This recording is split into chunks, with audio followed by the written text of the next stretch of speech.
Hello everyone, welcome to my new blog. প্রথমেই তোমাদেরকে জানাই শুভ মহাসপ্তমীর অনেক অনেক শুভেচ্ছা। দিনটা ছিল মহালয়ের দিন। আমি যাচ্ছিলাম একটু পার্লারে ইভিনিংয়ের দিকে।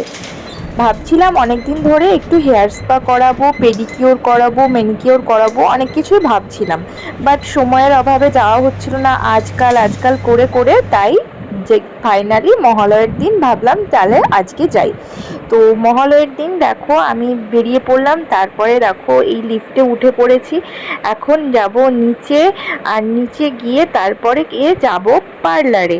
তো দেখো আমি চলে এসেছি নিচে, আর নিচে যেতে যেতে না একটা এখানে ফুল গাছ ছিল, সাদা ফুল গাছ ছোট ছোট। আমার না এত ভালো লাগলো, তো ওই দাঁড়িয়ে আমি ওখানে একটা ভিডিও করে নিলাম। আর রাস্তায় যেতে যেতে দেখো এখানে দেখছি মানে লাইট যে বোর্ডগুলো হয় সেগুলো কিন্তু কমপ্লিট হয়ে গেছে। আর এদিকে দেখো হাঁটতে হাঁটতে দেখো আমি আগের একটা ভিডিওতে দেখেছিলাম এটা একটা বয়স্কদের ক্লাব। তো এখানেও দেখো মোটামুটি প্যান্ডেলটা কিন্তু হয়ে গেছে, ঠাকুর কিন্তু এখনও আসেনি। তো সেদিন দিনটা ছিল মহালয়, সেদিন হয়তো আসেনি, অনেক জায়গায় ঠাকুর হয়তো চলেও এসেছিল, বাট এখানে আসেনি। আর তারপরে দেখো দেখতে দেখতে কিন্তু আমি বাজারেও চলে এসেছি। এবার মার্কেটে দেখো, এই মার্কেটটা না সবসময় না খুব ভিড় থাকে, আর এত জ্যাম থাকে না, একটু সাইড দিয়ে যদি ঠিকঠাক না হাঁটো তাহলেই কিন্তু একটা বিপদ হয়ে যায়। তো যাই হোক, তো আমি এক সাইড দিয়ে আস্তে আস্তে হেঁটে যাচ্ছিলাম আর ভিডিও করতে করতে যাচ্ছিলাম এদিক দিয়ে। তারপরে দেখো মানে যে মেন মার্কেটটা, যে পাঁচ রাস্তার যে মোড়টা, তো সেইখানে কিন্তু আমি চলে এসেছি। তো দেখতেই পাচ্ছ এই সামনেও একটা পুজো হয়, তো ওখানে দেখতেই পাচ্ছ লাইট বোর্ডটা করা আছে। তো আমার দিদির দোকানটা মানে পার্লারটা ওই দিকে। আর যেতে যেতে দেখো এখানে কত মাছ আর সবজির দোকান। আমার যে এত ভালো লাগে মাছ আর সবজির দোকান দেখলে, আমি মাছ আর সবজির দোকান দেখলেই ভিডিও করি, আমার খুব ভালো লাগে। আর দেখতে দেখতে দেখো পার্লারেও চলে আসলাম। পার্লারে এসেই দেখছি কি অনেক লোক মানে কাস্টমার আছে, ভিড় আছে। আমি ভাবছি আমি তো হেয়ার স্পা করব প্লাস পেডিকিওর ম্যানিকিওর করব, আমারটা কি হবে এত ভিড়ের মধ্যে? তো তাও আমি আশা নিয়ে বসে আছি এখানে, যে ওদের হলেই আমি বলবো আমারটা শুরু করে দিতে। তো যাই হোক, ওদেরটা দেখো কাজ, ওদের সার্ভিস হচ্ছে, আর আমি এদিকে বসে আছি। বসে বসে বাচ্চাগুলোকে দেখছিলাম, বাচ্চাগুলো সুন্দর সুন্দর কথা বলছিল প্লাস মোবাইল ঘাঁটছিল। তো তারপরে দেখো কাস্টমারগুলোর কাজ হয়ে গেল, তারপরে আমি বললাম আমারটা শুরু করো, না হলে আমি ভাবছিলাম যদি আমারটা না হয়। তো তাই জন্যই দেখো আমার হেয়ার স্পা করার জন্য এখন শ্যাম্পু করানো হচ্ছে। তো শ্যাম্পুটা ভালো করে করিয়ে নি। আর জানো তো যে কোনো হেয়ারের কাজ করালে মানে এত ভালো লাগে, মাথায় এত সুন্দর একটা আরাম ফিল হয় না, মানে খুবই ভালো লাগে, মনে হয় কি ঘুমিয়ে পড়ি, আমার তো খুবই ভালো লাগে। তো আমি যখনই কলকাতায় আসি না কেন দিদির পার্লারে গিয়ে আমি মাঝে মাঝেই তখন একটা করে হেয়ার স্পা করিয়ে নিই, মাথার একটা মাসাজও হয়ে যায় প্লাস বেশ আরাম হয়, বেশ একটা সুন্দর ফিল হয়। তো তারপরে দেখো আমার শ্যাম্পুটা হয়ে গেছে, এখন পেছনে দেখো তনিমা হলো ক্রিমটাকে রেডি করছিল, আর আমি এখানে বসেছিলাম। আর এখন দেখো চুলটাকে একটু আঁচড়ে নিচ্ছে, এবার কিন্তু ক্রিমটাকে অ্যাপ্লাই করা হবে। আর ওই আমার ডান দিকে দেখো একজন হেয়ার কাটিং করছে, তো আরেকজন আছে সুস্মিতা, তো সে করাচ্ছিল, আর আমাকে তনিমা এদিকে কিন্তু মানে চুলটাকে আঁচড়ে নিচ্ছিল। এবার হলো হেয়ার স্পা ক্রিমটা কিন্তু অ্যাপ্লাই করবে, তো তাই জন্য হেয়ারটাকে ভালো করে আঁচড়ে নিচ্ছিল, যেহেতু সেকশন করে করে মানে ক্রিমগুলোকে অ্যাপ্লাই করতে হয়, তো তাই জন্যই ভালো করে আঁচড়ে নিচ্ছিল যাতে জ্বরটা না থাকে। তো তারপরে দেখো সেকশন করে করে ক্রিমটাকে অ্যাপ্লাই করছিল। তো মানে ক্রিমটা যখন অ্যাপ্লাই করছিল আর হেয়ারটাকে যখন টানছিল না, আমার না এত ভালো লাগছিল, আমার বেশ ভালো লাগছিল, একটা সুন্দর ফিল হচ্ছিল। মাথাটা অ্যাকচুয়ালি এই হেয়ার স্পা করালে না মানে অনেকটা বেশ মাসাজ হয়, যেহেতু হেয়ার স্পা করার পরেও কিন্তু একটা মাসাজ দেয় আমাদের মাথায় ক্রিমটার জন্য, তো সেটাই করছিল। তো তারপরে দেখো ক্রিমটাকে পুরো অ্যাপ্লাই করা হয়ে গেছে, এখন কিন্তু হেয়ারে এবার মাসাজটা দিচ্ছে ক্রিমটা অ্যাপ্লাই করার পরে। আমার যে এত ভালো লাগছিল, আমি বেশ একটা সুন্দর ফিল নিচ্ছিলাম বসে, যে হ্যাঁ যখন মাসাজটা করছিল। আর এদিকে দেখো আমি ভিডিও করছি বলে তনিমা হলো মুখটা ঘুরিয়ে রেখেছে, আর ওইদিকে দেখো ও তো হেসেই ফেলেছে, মানে ও হেয়ারটা কাটছিল, আর এদিকে দেখো সেটা দেখে আমিও হেসে ফেলেছি।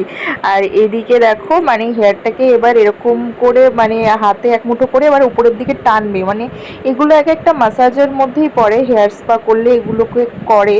তো আমি ভিডিও করছি বলে আমি বলছি, আর ওরা ওরা হাসছিল, মানে ভিডিওতে আসবে না বলে, দেখলেই তো পেলো, উঠে চলে গেল। আর এদিকে কিন্তু ভেতরে অনেকগুলো কাস্টমার ছিল, আর এদিকে আমারটা হচ্ছিল। এবার আমারটা হতে হতেই দেখো আরও অনেক কাস্টমার চলে আসলো। মানে আমি কিন্তু অনেকক্ষণ বসেছিলাম, মানে এই মাথায় ক্রিমটাকে অ্যাপ্লাই করার পরে, যেহেতু এত কাস্টমার, তো দেখতেই পাচ্ছ পেছনে কতগুলো কাস্টমার বসে। আর এইদিকে সামনে আবার আর একটা হেয়ার কাটিং শুরু হয়েছে। তো এইদিকে দেখো আমার হেয়ার স্পা মানে হেয়ার স্পার যে মেশিনটা আছে, তো সেটাই হলো রেডি করা হচ্ছিল। তো আমাকে এখন দেখো স্টিমে দিয়ে দিয়েছে আমার হেয়ারটাকে, মাথায় এবার স্টিমের যে মেশিনটা, মানে হেয়ার স্পার যে মেশিনটা, সেটা মাথায় দিয়ে দিয়েছে।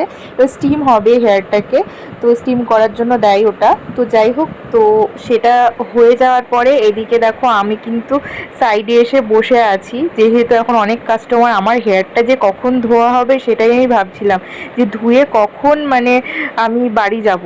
তো ফাইনালি দেখো আমি অনেকক্ষণ ধরে বসে ভাবতে ভাবতে, আমি মানে ভাবছিলাম, চুপ হয়ে গেছিলাম যে কখন হবে কখন হবে, এইটাই ভাবছিলাম বসে বসে।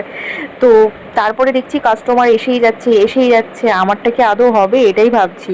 তো তারপরে দেখো ফাইনালি আমারটা ধুয়ে দিচ্ছে, আর আমি তো তখন ভাবছি যে ফাইনালি আমারটা ধোয়া হলো, মানে আমার তো আর ভালো লাগছিল না, একটা বিরক্ত ফিল হচ্ছিল অনেকক্ষণ বসে থাকলে যেটা হয়। তো তারপরে দেখো আমার হেয়ারটাকে তারপরে ভালোভাবে মুছে নেবে, আর যতটা মানে টাওয়াল দিয়ে ভালো করে মুছে নেওয়া যায় প্রথমে, তারপরে ড্রায়ারটা দেওয়া উচিত। কি বলো তো, মানে ড্রায়ারটা বেশি হিট, মানে যখনই হেয়ার কিছু করো না কেন ফার্স্টেই না বেশি হিট দেওয়াটা উচিত নয়, তাহলে না চুলের এতে ক্ষতি হয় বেশি। এর থেকে মানে অল্প মানে হিটে যেটা হয়, একদম নর্মাল হিট দিয়ে যদি হেয়ারটাকে ড্রাই করা হয়, তাহলে আরও চুলটা ভালো থাকে, আর বেশি ড্রাই হয় না চুলটা। আর বেশি হিট দিলে না মানে চুলটা বেশি ড্রাই হয়ে যায়। তো আমরা হেয়ার স্পাটা কেন করতে যাই, আমাদের হেয়ারটা যাতে স্মুথ অ্যান্ড একটু ভালো হয়, সিল্কি হয়। কিন্তু বেশি ড্রায়ার যদি ইউজ করে ফেলে না, তাহলে না আবার সেই ড্রাই ড্রাই হয়ে যায় হেয়ারটা। তো দেখো দেখতে দেখতে আমার কিন্তু অলমোস্ট হেয়ারটা কিন্তু ড্রাই হয়ে গেছে। এবার কিন্তু একটু মানে হেয়ারটাকে ড্রাই করার পরে একটু ব্লো ড্রাইও করে দেবে চুলটাকে, মানে আমার হেয়ারটাকে।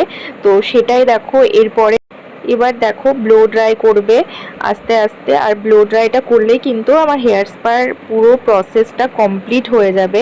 আর তারপরে কিন্তু আমি কিন্তু পেডিকিওর করিয়েছি, বাট সেটা তোমাদের দেখতে হলে নেক্সট ভিডিও তোমাদেরকে আবার দেখতে হবে, আর তার জন্য ওয়েটও করতে হবে, আর তার জন্য আমাকে একটা ফলো করেও রাখতে হবে।